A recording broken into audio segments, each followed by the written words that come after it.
Hello there, welcome to the latest episode of Bat Pod. That's me, Bryan Lomax, and my good friend Clayton from Ages of Film, back once more to delve into Batman, the animated series. We've got a good episode, I think, coming up today in Be a Clown, and not to give the game away or anything, but yeah, Be a Clown. It's another Joker episode. I would argue the first truly great Joker episode. We've already had a couple, and mixed results, I would say. Yeah. But yeah, we've got a good Joker episode, I think. Clayton, what's your first memories of this one? So I think for me, this was probably at least one of the first ones I remember seeing as a kid. That got me interested in the show. It's hard for me because it's been so long ago. It's hard for me to remember like the order of how I saw them, but I do remember seeing this one as a kid, and if I recall, this was one of the first episodes I remember seeing that stuck with me, that made me interested in watching it. And this is one of the Joker ones that has held up for me. Yeah. I watched it back for this one, and it still held up really good. So I do like this one quite a bit. Yeah, it's been a while since I've seen this one, and I've actually not done a pre-watch for this. But as I say, I watched all these so much Yeah, right. many years ago. I'm sure it'll all come flooding back to me as we watch. But Yeah. yeah, I think my distinct memories of this are just that it was mostly from the child's perspective, which was quite interesting because I was a child when I first watched this. I Yeah. was like 12 years old when I first watched this. So yeah, it was interesting seeing it from the story revolving essentially around the child, Mayor Hamilton Hill's son. Maybe that's why I remember seeing it so clearly, was because it is from a child's perspective, and so it may have connected with me a little bit more for that reason. Yeah. Yeah, I think kind of him interacting with the Joker Yes. and his growing kind of awareness of the fact Yeah. that the Joker isn't who he appears to be, and then obviously his seeing Batman for the first time, all that stuff, all his interactions play Right. into what I think, like some of like my reactions just in general to the character to the characters as a child. And I think that was kind of, it's maybe one of the successful elements of the show of this Yes. episode that brought me in. But yeah, let's get into it and Sweet. see if Be a Clown holds up.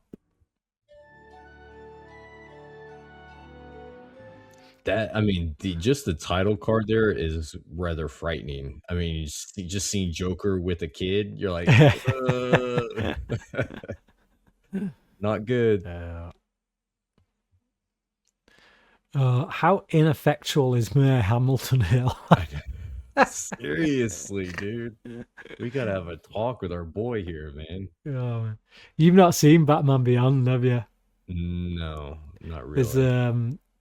I remember in Batman Beyond, there's a few times I can't, it's a university or something, but it's named after Hamilton Hill. Oh, really? And it's like, I find it hard to believe that this guy's accomplished anywhere near enough to warrant having a university named after him. It is Gotham, though, so the standards are probably quite low.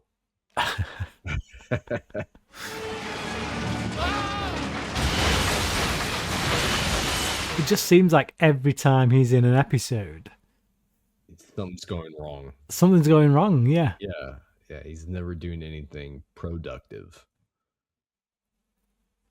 Gotta love the Tommy gun. Classic gangster move. Yeah. There's a lot of ginger gangsters throughout BTAS. There really are. There really are. And they always have those dimples. Yeah. It's like there's just something about, I don't know if it's like a like what's the name?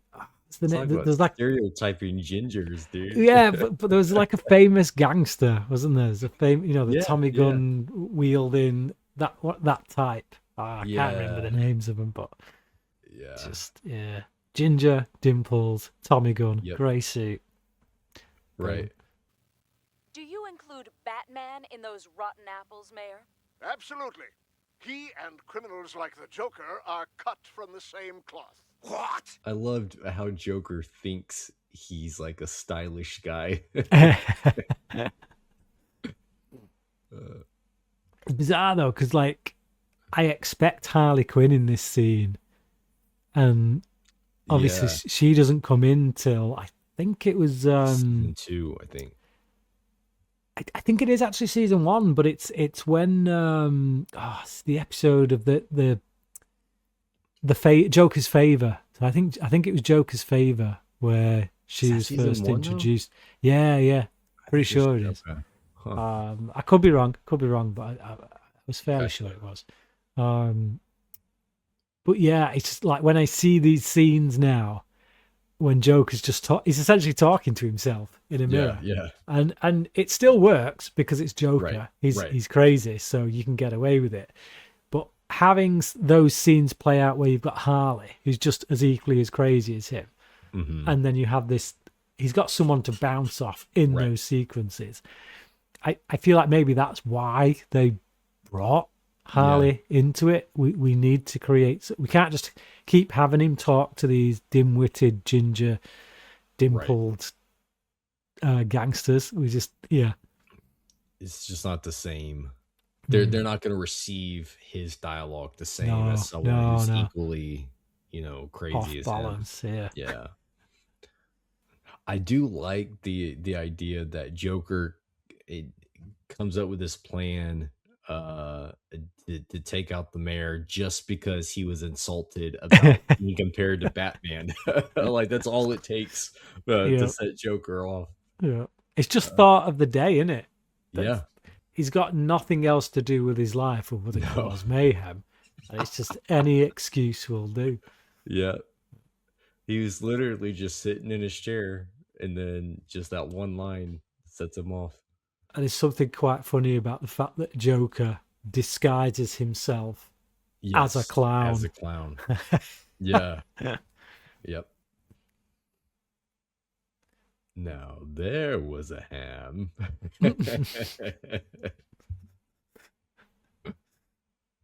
I've only just got that joke. After all this year. I'm sitting here now and I'm thinking, oh man, why am I only just getting that joke? That's okay. I think I got it. Of course, Bruce knows fully well that this idiot's claims on the nightly news are going to attract unwanted attention. I love bumbling Bruce. Yeah. We need more bumbling Bruce, I think. We do. We really do. Yeah. It's a good disguise. So this kid, spoilt brat or justified in his... I think it's somewhat justified, and when you're looking at the actions of his dad, kind of ignoring Jordan's interests. Yeah. Now, obviously, Jordan takes it a little too far, but if it's built up over repetitive type of behavior, then I can see why he does what he does. Yeah, I actually do feel sorry for him. Like I do too. Yeah, the Joker. The Joker in this episode actually at times comes off as a better father than his own father. Yeah, it's like, you know something's wrong when the Joker is fathering your child better than you are. Which is an indictment on Mayor, on the mayor again, Big time. Not only is he not a good mayor, he's not really a good father either. Oh my, a sparkler candle. Keep watching. Clueless rich people. No. You stand here and wait while this explodes in your face. It I'm even just has gonna go. a Joker face on the Yeah. light, on the candle. That laugh. Good riddance, Jerko. I don't think he's mayor for too long, right? I think by season 2 or 3 he's out. Oh, he's mayor for the run. Is he really? Like certainly for the first 2 seasons. Maybe I missed. I never caught that. I just felt like he was only. I felt like there was someone else. In He's like around. I'm season 2 or sure 3. he's around in the late ones. If he's gone in any season, it'll be season 4. Okay. Right. But I'm sure he's around for the first 3. This is the real Jekyll the Clown. We found him tied up down the road. Too bad that they didn't do more with that in the later seasons. Like have Joker take Jekyll's like clown costume. just keep multiple on. times. Yeah. Like That would have been funny. just like having a couple more, and then on the third one, just having Jenko like quitting because Yes. I'm sick of this. God. Yes. This is the perfect setting for Joker. The fun house, the circus. There's so much in it. Like, what's this? This is the 3rd episode he's been in now, and there's so much throughout these first 3 Joker episodes. Staples, if you will, right? That you end up getting in Mask of the Phantasm. It's like there's so much in Mask of the Phantasm where you're like, yeah, that's Joker. Yeah, that's Joker. Yeah, that's Joker. Just yeah. Because like even the setting. I mean, I know it's like in Mask of the Phantasm, it's like the World's Fair, hasn't it? That's been closed for years, but it still has that kind of funhouse vibe about it, that fairground vibe about it. Absolutely. Because it's got roller coasters and the like. So If only I'd been paying more attention, he wouldn't have run away. They do have when good something's story. taken from you that you realize what you've lost. Yeah, I was just gonna say that the story, they do manage a good story in this episode, in just a 20-minute episode here. It's some good takeaways. It's a lot, and it's a lot to put in. It's like in 20 minutes, you got 20 minutes to tell a whole story with a character arc, right? Including a character that we've never even seen before, right? And you got to make us care about that character, even though they're a one-off. And it's good. Yeah, it's good stuff. Did you have you seen The Odyssey? Yes. Yes. Yeah, there's a really great line in that, which I can't remember exactly how it's said, but it's when when Odysseus is on the ship and he asks to be tied to the mast so that he can hear the sirens. Yeah. And the guy asks him, "What did you hear?" And it is essentially that whole thing about going in search of whatever it is you love, only to find out that the thing you left behind is the thing that you love, and that you can no longer have that thing. And it's that, and that just that quote kind of it makes me think of this episode or this episode makes me think of that as we're watching it, just because Hamilton Hill is such a douche. He's so kind of caught up in his own business that it's only once his son's taken from him. It's like Joker in a way, Joker does Mayor Hamilton Hill a favor. Yeah. He actually shows him how much his son means to him by taking him away. Right. In a weird, twisted way. Yeah. It's like a Fight Club, Tyler Durden, I want to put a gun to your head kind of way. Tomorrow is going to be the best day of your life. Yeah. Right. I do actually kind of like that Jordan, his reaction to Batman, he was like more frightening of Batman than his initial reaction to Joker. Yeah. Take a card, Fatso! Take all the cards! I love how Joker's still got his cone head on. Yeah. He's wandering around with his cone head. And I always love seeing Batman interact with kids as well. Yeah. Just because you know that childhood is such a sore spot for him. Right. And it's like, he treats every child as if Yes. they too are going to have some kind of trauma or need to be shielded from trauma, but he just doesn't have the skills quite how to That's get down why on that level.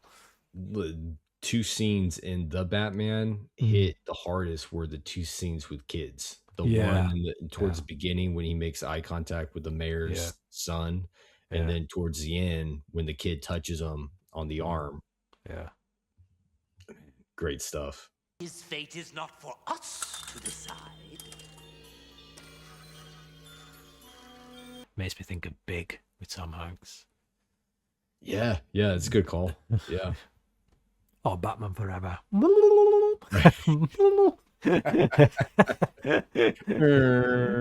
Question mark, man.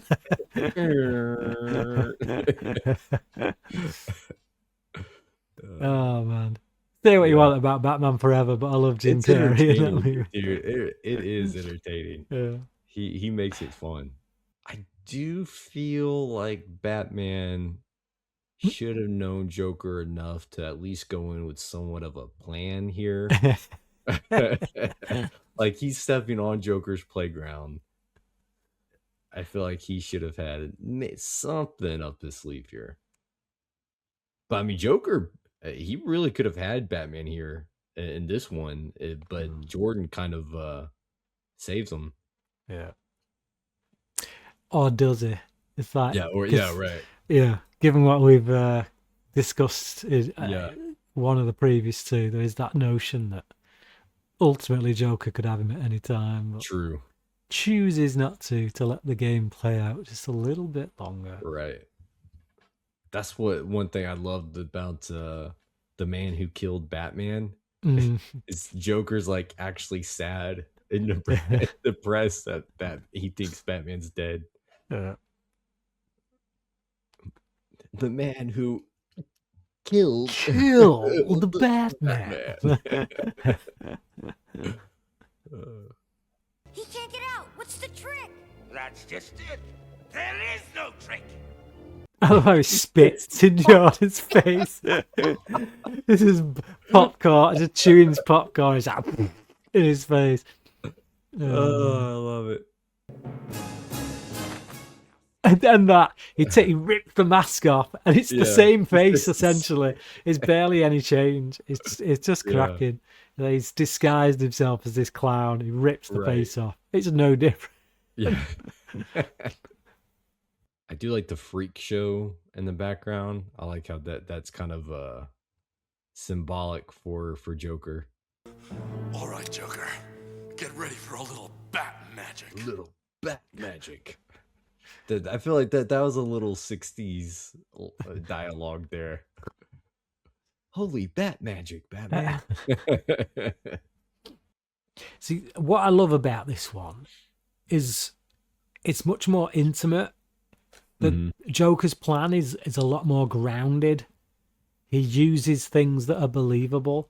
Yeah. Like, he uses a disguise to just go into a party. He uses a simple bomb, you know. Right. A few sticks of dynamite and gasoline. Yes. And then he just takes this kid to his home base, and like I say, it's just him mucking about. But there's no.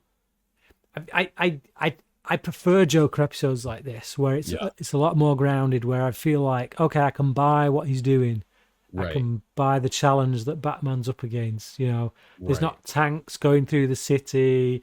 There's not huge rocket Christmas trees. Right. There's not like huge toy railroad soldiers. Tracks Railroad tracks. all over the city. Yeah. It's all essentially in one location. Right. It's Joker's set the traps. It's just, but they're much more grounded. And I think that to me, it just gives this a more realistic feel. Right. And it makes the threat that's involved to this kid seem more viable. Yes. I do like that they incorporated his acid flower. I always like that little element.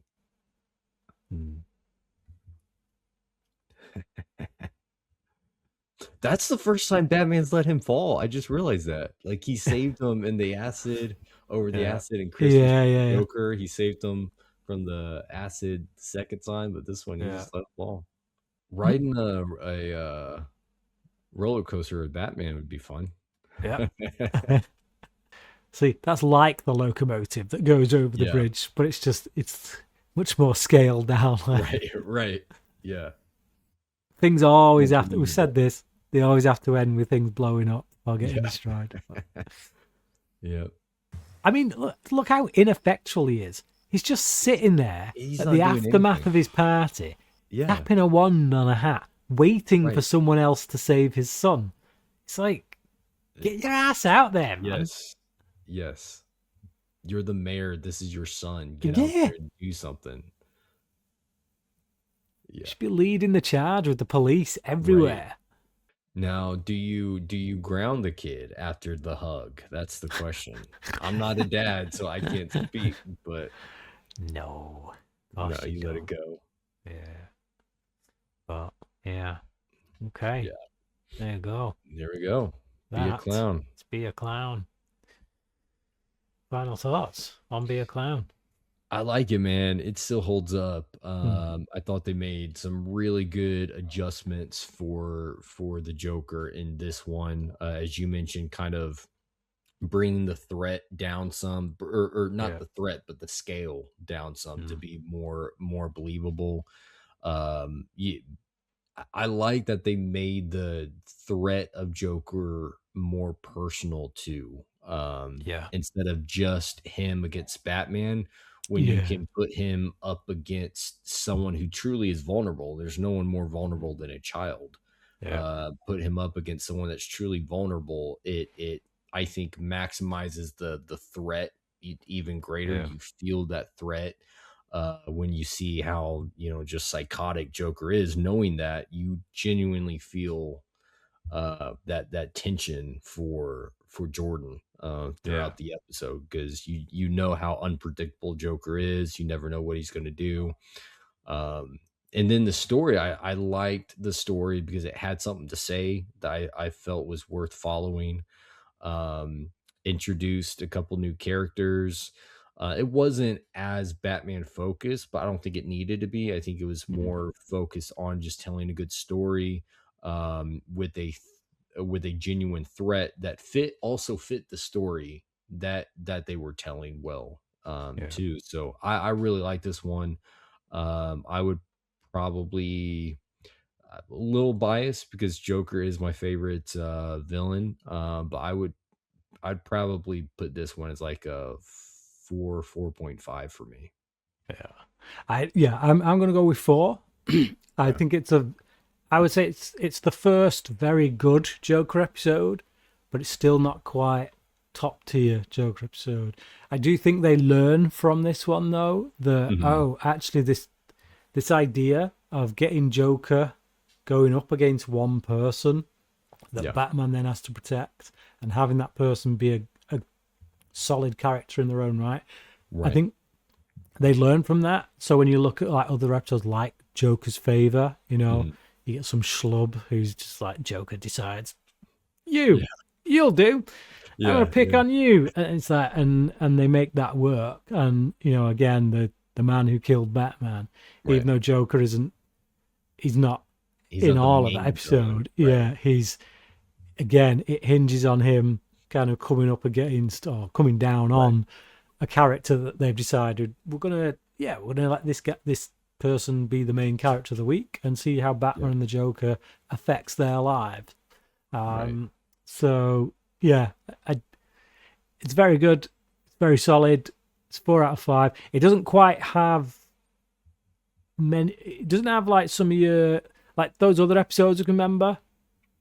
There's specific scenes in them that always jump out. They're always like this doesn't have many of Right. those where I think back to them and go, oh, like I know, I remember the episode, I remember the story, I remember it's Yep. about the kid, but there's no scenes the way I'm like, oh, classic Joker moment that just is lodged in my brain. Whereas I get them with those other episodes I mentioned and episodes that's like fair. Almost Got Him and stuff. So yeah. Yeah, you convinced me on that. I'll go for this one Yeah. as well. So Okie doke. Next episode, we've got the first of a 2-part episode, which is the origin story of Two-Face. So yeah, I'm looking forward to that one because that's Me too. I have specific kind of core memories, you might say, as a child watching that for the first time. me too. So yeah, And Two-Face is one of my favorite villains. So yeah. I always like watching him. Yeah. So there you go. That's our commentary of Be a Clown. Do let us know in the comments section on either YouTube or Spotify, depending on where you're listening or watching this. Let us know your thoughts on this episode and tell us, should Jordan have been grounded? But until next episode, which is Two-Face Part 1, cracking.